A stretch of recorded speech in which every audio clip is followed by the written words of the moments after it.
గౌరవనీయులైన Palakonda constituency Vemula Prashanth Reddy MLA sir గారు భీమ్గల్లో నిరాహార దీక్ష కార్యక్రమం పెట్టడం జరిగింది. ఆ నిరాహార దీక్ష కార్యక్రమానికి మేము వెళ్ళేటప్పుడు ఇంటి నుంచి మాకు పోలీసు వాళ్ళు అరెస్ట్ చేయడం జరిగింది. ఆ నిరాహార దీక్షకు మాకు వెళ్లకుండా ఆపడం జరుగుతుంది. అన్నగారికి హౌస్ అరెస్ట్ చేయడం జరిగింది. నేను అడుగుతున్నా ఈ గవర్నమెంట్ కు, ఈ ప్రభుత్వానికి, మీరు ఇచ్చిన హామీలు ఎక్కడ పోయినాయి? భీమ్గల్ మున్సిపాలిటీలో మీరు 100 పడకల గదికి అన్నగారు అప్పుడు కేసీఆర్ గవర్నమెంట్ ఉన్నప్పుడు అన్నగారు కట్టించడం జరిగింది. దానికి ఒక 4 కోట్లు పెడితే ఆ హాస్పిటల్ ఓపెన్ అవుతుంది. మరియు అక్కడ ఇంటిగ్రేటెడ్ మార్కెట్ శాంక్షన్ చేయడం జరిగింది. అక్కడ ఎక్కడైతే మార్కెట్ జరుగుతుండేనో రోడ్ల మీద ఉంటుండే, దానికి రోడ్ల మీదకి జరిపి ఇంటిగ్రేటెడ్ మార్కెట్ చేయడం జరిగింది. దానికి కొన్ని పైసలు పెడితే, కొన్ని లక్షలు పెడితే ఆ ఇంటిగ్రేటెడ్ మార్కెట్ ఓపెన్ అవుతుంది. మరియు అక్కడ మొన్న మున్సిపల్ ఎలక్షన్ లో హామీ ఇవ్వడం జరిగింది. ఎలక్షన్ అప్పుడు 100 కోట్లతో సీసీ రోడ్లు చేస్తామని చెప్పేసి ఆ సీసీ రోడ్లు కూడా ఇప్పుడు కావడం జరుగుతాం లేదు. దానికి నిరాహార దీక్షగా ఈరోజు కార్యక్రమం పెట్టడం జరిగింది. నేను అడుగుతున్నా, ఈ నిరాహార దీక్ష ఎవరి కోసం? ప్రజల కోసమే కదా. మీరు చేయకున్న పనులకు చేయాలని చెప్పేసి ప్రజల నుంచి వాయిస్ వినిపించడానికి నిరాహార దీక్ష చేయడం జరుగుతుంది.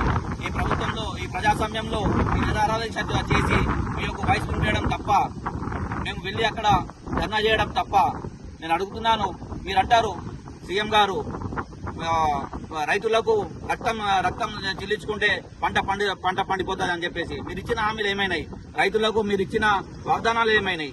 మీరు గెలిచారు, దాన్ని పక్క పెట్టేశారు.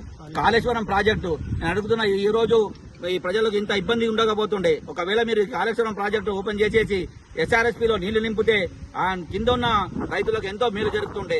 మీరు ఎక్కడ కేసీఆర్ పేరు వస్తుందో, ఎక్కడ పోయిన గవర్నమెంట్ కు పేరు వస్తుందో, ఎక్కడికి వెళ్ళి వాళ్ళకి పేరు రావద్దని చెప్పేసి పాత పనులు పక్క పెట్టేసి కొత్తగా హైడ్రా తీసుకొచ్చి ఇల్లు కూడడం జరుగుతుంది.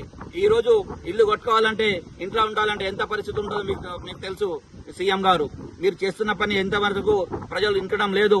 వచ్చే ఎన్నికల్లో ఖచ్చితంగా మీకు తగిన గుణపాఠం జరుగుతుంది.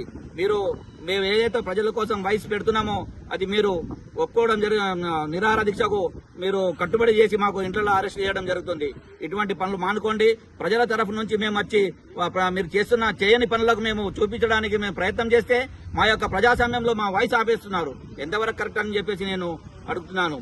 దయచేసి మీరు ఇటువంటి కార్యక్రమాలు చేసి మా మీద ఒత్తిడి తీసుకురాకండి. మేము ఖచ్చితంగా ప్రజల వైపు, మీరు ఎక్కడ అరెస్టు చేసినా, ఎక్కడ మేము పడుకోబెట్టినా, ఏం చేసినా కానీ ఖచ్చితంగా మేము నిరాహారాలు దీక్ష చేస్తాం, ధర్నాలు చేస్తాం. ఖచ్చితంగా మా యొక్క ప్రజల తరఫు నుంచి మా యొక్క వాయిస్ వినిపిస్తాం. కావాలంటే మా రక్తదారం పోసన్నా కనీసం మీకు ఖచ్చితంగా మీకు తగిన గుణపాఠం చెప్తామని కోరుకుంటున్నాను.